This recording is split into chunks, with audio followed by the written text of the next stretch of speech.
ఐబొమ్మ పప్పం పేరు ఏదైతేనే మనందరికీ సుపరిచితమైన పేరు. ఈ వెబ్సైట్ లో మనం కొన్ని వందల సినిమాలు చూసే ఉంటాం. ఈ రోజు ఇమ్మడి రవి గురించి మాట్లాడుకోవడం మన కనీస బాధ్యత.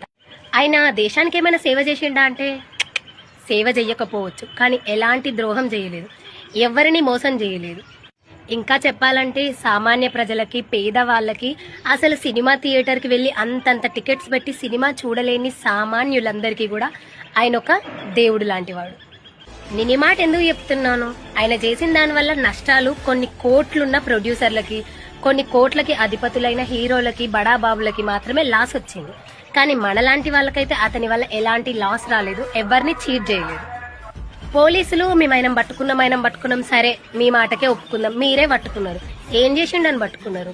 ఎవరినైనా రేప్ చేసిండా, ఎవరినైనా కిడ్నాప్ చేసిండా, కొన్ని కోట్లుగా పెట్టి ఫారిన్ కు వేయండా, లేకపోతే పొలిటికల్ లీడర్స్ ని దుర్భాషలాడిండా, లేకపోతే బహిరంగ కులాలని మతాలని రెచ్చగొట్టేలాగా విధ్వంసకరమైన మాటలను వదిలిండా? మరేం చేసేపటికి మీరు ఆయనను అరెస్ట్ చేసిళ్ళు? ఈ రోజు మనమందరం కలిసి ఒక స్టాండ్ తీసుకొని ఆయనకి సపోర్ట్ గా ఉండాలి. నేను ఐబొమ్మలో ఫస్ట్ చూసిన మూవీ జై భీమ్ అండ్ రీసెంట్ గా చూసిన మూవీ మిత్రమండలి. ఈ పోలీస్ డిపార్ట్మెంట్ కి నాదొక చిన్న సవాల్. మీరు ఇన్ని రేపులు జరుగుతున్నాయి కదా, జస్ట్ ఈ నవంబర్ నెలలో జరిగిన రేపులు చేసిన వాళ్ళందరినీ పట్టుకోండి, వాళ్ళని అరెస్ట్ చేయండి, వాళ్ళని జైలు వేయండి, వాళ్ళకి శిక్షలు విధించండి.